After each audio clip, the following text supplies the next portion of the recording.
Bonjour à toutes et à tous, bienvenue pour la rediffusion des journées du RMT Maël. On se retrouve aujourd'hui pour l'épisode 6, dans lequel nous verrons la contribution de l'élevage au stockage et au déstockage de carbone. Oui, donc on va redescendre sur Terre, et bien plutôt sous Terre pour finir la matinée. Après les émissions gazeuses, on va dans le sol, donc avec Agathe. Et on va donc aborder plus la question de la contribution de l'élevage à la séquestration de carbone dans les sols. Donc on va essayer de pas aller... vas-y. Ouais, non. Donc le contexte, pourquoi ça, il y a dans le sol sur la planète 3 fois plus de carbone que dans l'atmosphère. Donc si on arrivait à augmenter ce stock de carbone, ne serait-ce de 4 pour 1000 chaque année, ça permettrait de compenser une grande partie des émissions d'origine énergétique.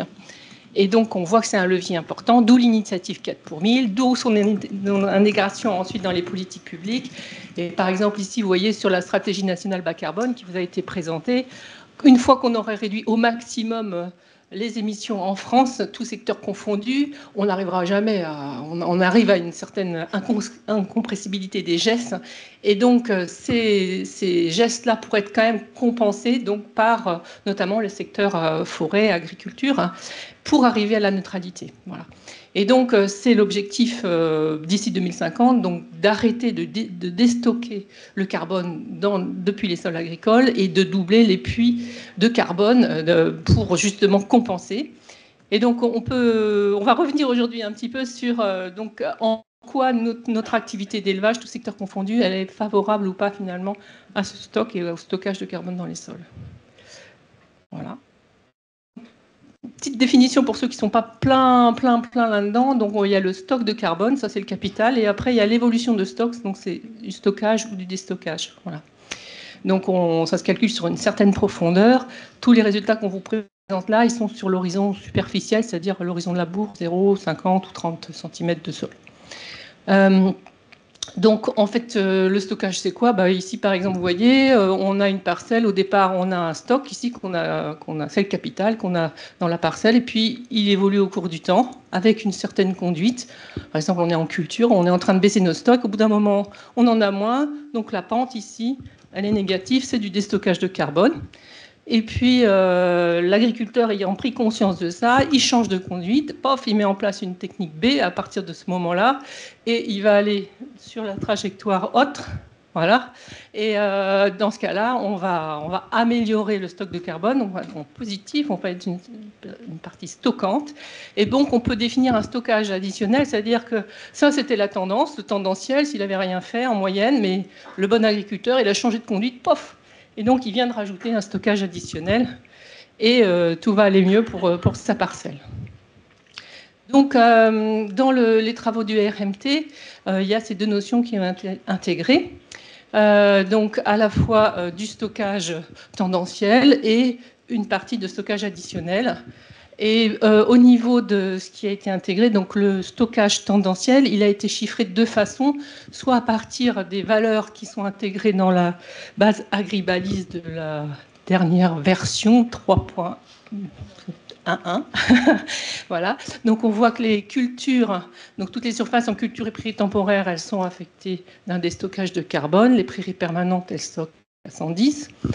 Soit en se basant sur des valeurs obtenues par les simulations sur l'échelle France métropolitaine, hein, sur l'étude de Pellerin et Hall donc de 2020, où on a globalement des chiffres un petit peu différents, donc de plus 112 sur les prairies permanentes et plus 47 en moyenne en France sur les sols cultivés.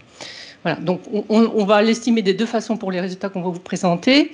Et puis ensuite, donc, par rapport à cette tendancielle, on sait qu'il y a eu mise en place avec toutes les réglementations nitrates de couverts intermédiaires. Donc, on va dire c'est de l'additionnel, puisque donc il y a 9% des surfaces en France actuellement qui ont ces cultures-là.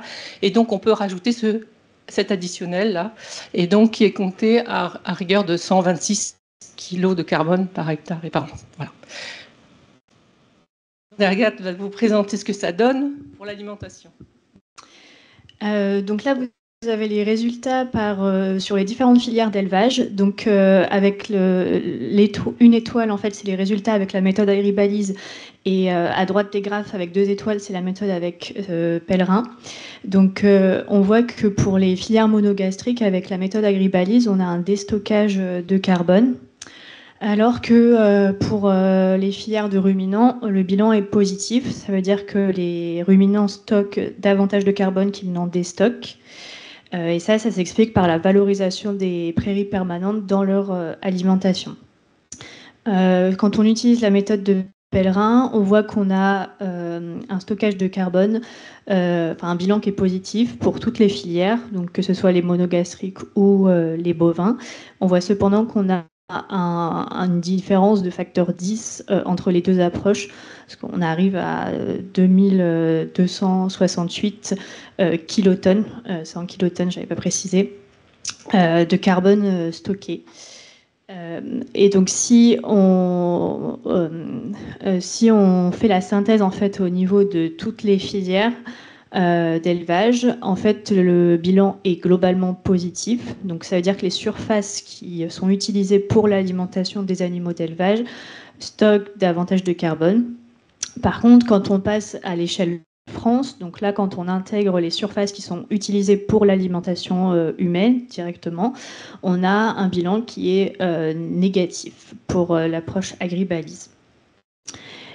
Et donc jusqu'à présent on a parlé en kilotonnes de carbone, mais si on parle en kilotonnes équivalent de CO2, on a à l'échelle donc des surfaces de la SAU France, donc des surfaces qui sont émettrices, et donc pour les surfaces liées à l'alimentation animale, donc des surfaces qui captent jusqu'à 9547 kilotonnes équivalent de CO2 par an. Et en fait, on a aussi estimé ce qu'émettaient les différentes filières d'élevage à partir toujours de la base de données Agribalise et en se basant sur les effectifs 2022. Et donc quand on compare ce qui est capté et ce qui est émis, en fait les élevages ruminants compensent 2 à 10% de leurs émissions. Et les ovins caprins, les bovins 2 à 10% et 6 à 17% pour les ovins caprins. Donc, ce qui représente une compensation à l'échelle de toutes les filières de 1 à 9%.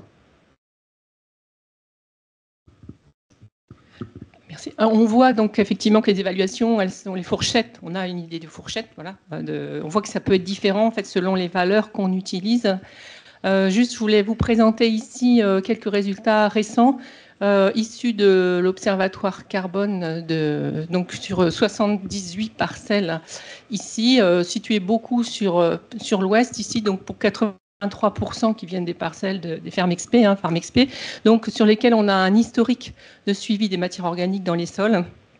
Donc de voir comment ça a évolué en prenant des parcelles représentatives de l'élevage. Alors, bovin et ovin, c'était quand même ruminant, bovin lait et bovin viande et ovin viande. Donc sur ces différentes parcelles, donc c'est plutôt des parcelles, on va dire plaines ou basse altitude, et sachant qu'il y a aussi un autre programme avec qui on coopère là sur le SUACI, sur la partie alpine. Je ne vous présente pas les résultats. Donc sur ce jeu de parcelles représentatives, on a 73% en fait des parcelles qui ont augmenté leur teneur en carbone organique. Donc sur une échéance depuis 10 ans, 20 ans, 30 ans, on est remonté aussi loin possible qu'on pouvait sur l'historique des fermes expérimentales. Quand on regarde le profil des fermes qui ont augmenté ou baissé leur teneur en matière organique, donc on voit qu'effectivement, c'est cohérent avec les chiffres de tout à l'heure. Les surfaces qui ont peu de prairies, c'est-à-dire moins 25% de leur temps dédié à la prairie et le reste, donc c'est des cultures, elles ont plutôt du mal en moyenne à maintenir leur taux.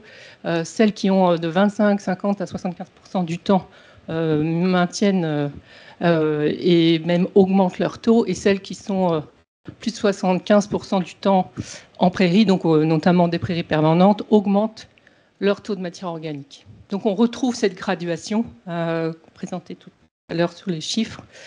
On peut prendre les choses un peu différemment, plutôt que l'utilisation en regardant il y a 10, 20 ou 30 ans quel était le taux initial de matière organique. Et effectivement, donc les parcelles qui avaient les taux les plus bas sont celles qui ont augmenté le plus en matière organique et inversement. Cela dit, les parcelles qui étaient les mieux dotées au départ, avec 6% de matière organique en moyenne, ont quand même augmenté leur taux. Donc, voilà, on a raison d'être positif sur l'effet de l'élevage et des prairies. Quand on compare ces résultats par rapport à justement l'objectif 4 pour 1000, on est en moyenne une augmentation autour de 6 pour 1000 sur ce jeu de parcelles.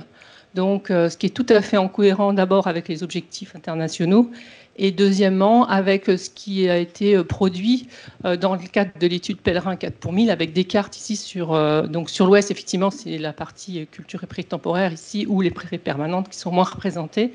Donc, on voit des gammes qui étaient assez importantes et donc on est dans des zones bleues. Donc, voilà. Donc, pour dire que même si, voilà, faut pas s'arrêter forcément à un chiffre précis, une valeur précise, en tout cas, ce qu'on dit et ce qu'on diffuse dans le cadre des plans carbone va dans le bon sens et d'une façon cohérente. Donc, justement, Agathe va vous montrer ce que ça donne sur une carte.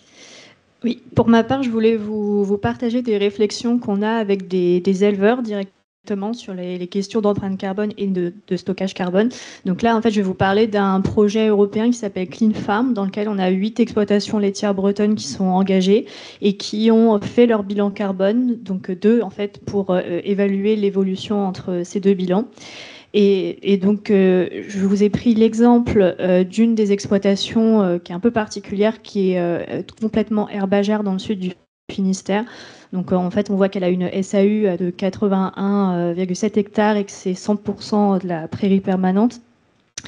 Donc, avec un troupeau Primolstein à 4498 litres par vache et un linéaire de haies assez conséquent à 11 500 mètres.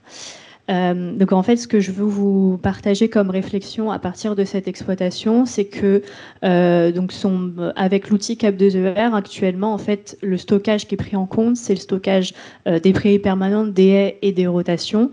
Et cette exploitation est déjà très performante avec ces trois puits de stockage. Elle a une empreinte carbone en fait au litre de lait. Donc si on parle en empreinte nette. Donc, qui est autour de 0,50.